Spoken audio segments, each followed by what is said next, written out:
Most remarkable students, you have made it to chapter 12.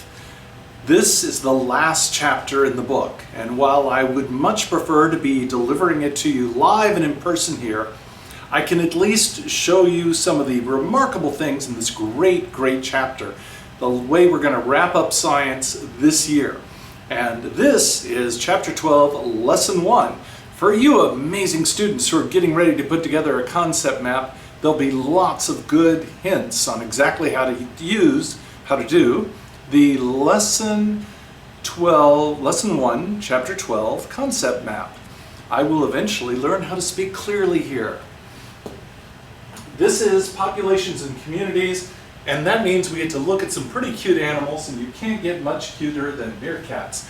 If you're a spectacular student and following along in your book, I love it when you do that. We're on 552 and 553. While you're flipping to those pages, a few of you, haven't turned in all of your assignments. I'm making a list. I'm checking it twice. You haven't turned in your work. You're both naughty and not nice. So please turn your work in, because I think all of you are nice and all of you are capable. And if I give away the answers, all you have to do is copy it, turn it in, get 100. That's not that hard. This is from 11.1, and you should already have that. I posted it, but just in case you're sitting there going, oh, I didn't realize we had to do it for each lesson, because I thought that would make it easier for you. This is 11.1 again. And this is 11.2 for you again. You want to see 11.3? You're not going to. It's only 4 words, and you've got to do that one on your own. Just put evolution in the middle, figure out some good links, put those 4 words together.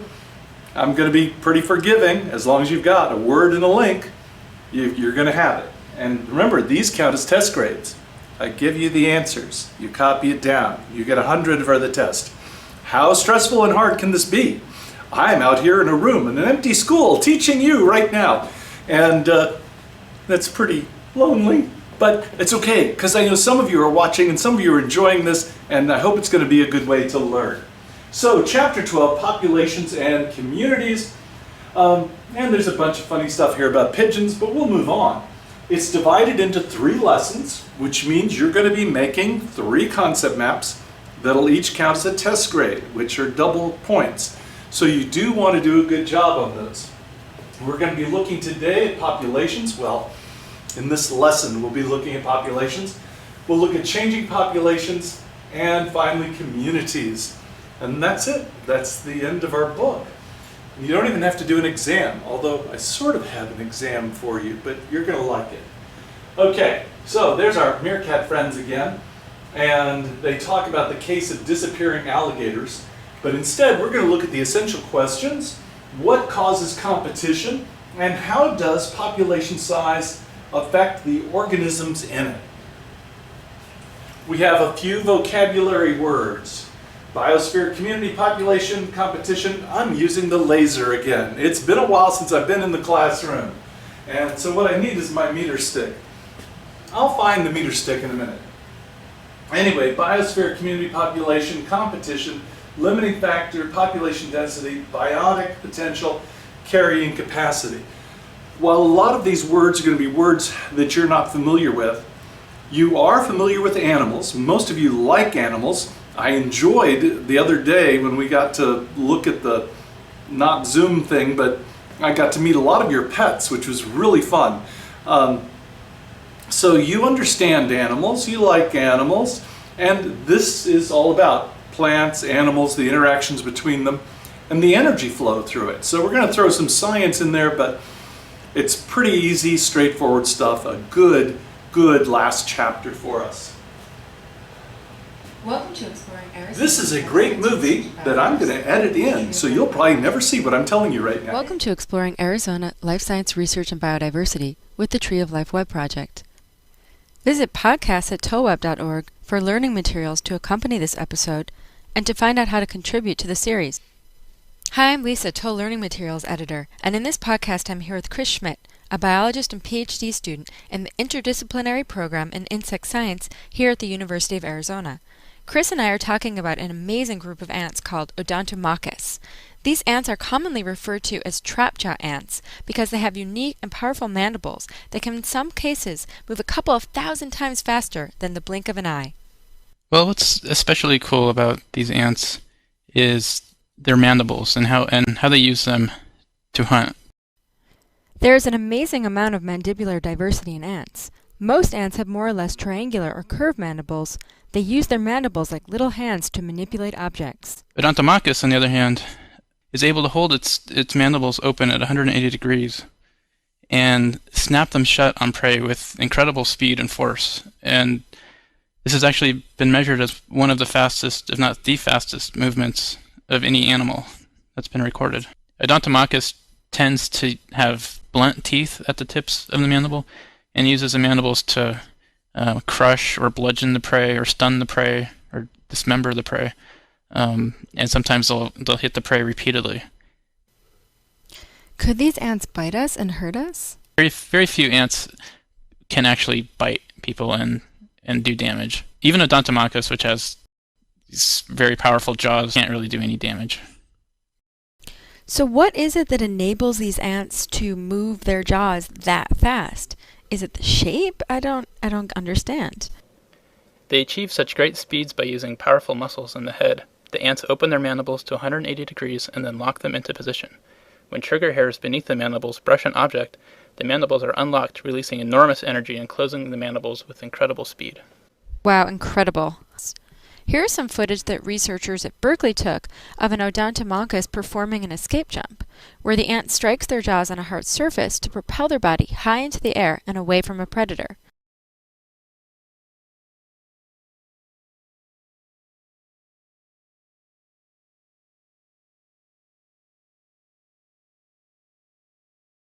In this video, the Odontomachus is performing the so-called bouncer defense jump, where the ant snaps its jaws on an intruder and is simultaneously catapulted away from the trespasser. There are even reports of Odontomachus jumping onto entomologists who open up their nests. Researchers at Berkeley have noticed that in the bouncer defense, the jump is primarily horizontal, while with the escape jump, the movement is primarily vertical. Where can we find the Odontomachus? Well, these ants are mostly tropical. They're worldwide in distribution and are particularly diverse in Southeast Asia and the neotropics. We're lucky in Arizona here to have a native species, which is unusual because very few ants in this subfamily, relatively few ants in this subfamily, live in dry places like the Sonoran Desert. And you can find them commonly nesting under rocks or at the base of trees or under other objects on the ground. If you live in Tucson, make sure to look out for these ants in your own backyard. You can recognize them by their amazing mandibles. Contact me, Lisa Schwartz, at learning@toweb.org with questions and comments.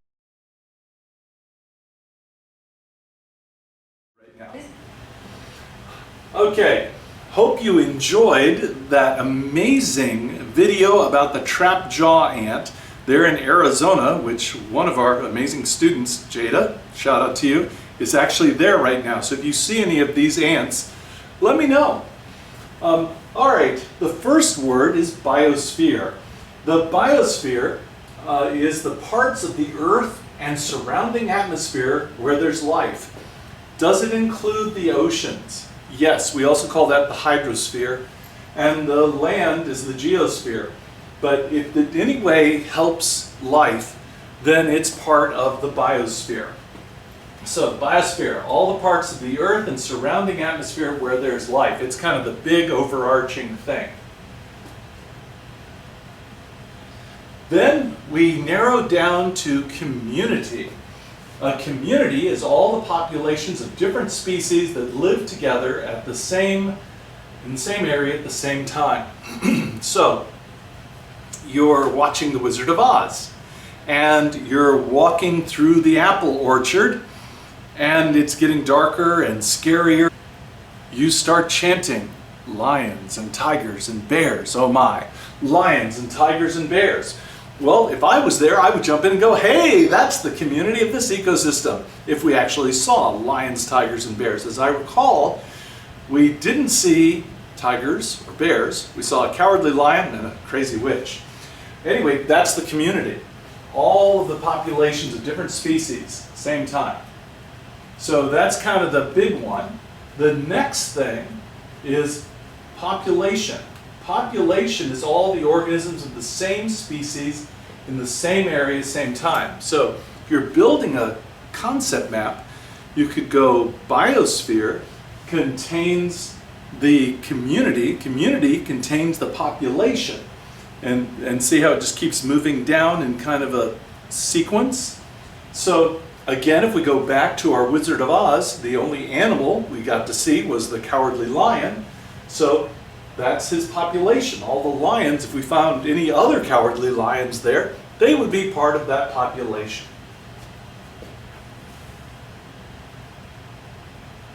In these ecosystems, there is competition. Competition is the demand for resources such as food, water, and shelter in short supply in a community.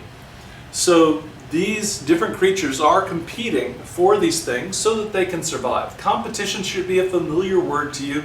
We have competitions here all the time. If you go to a softball game or a football game or volleyball or basketball or the 500 other sports that we've got going here, it's competition. But in that case, it's not for things you need to survive.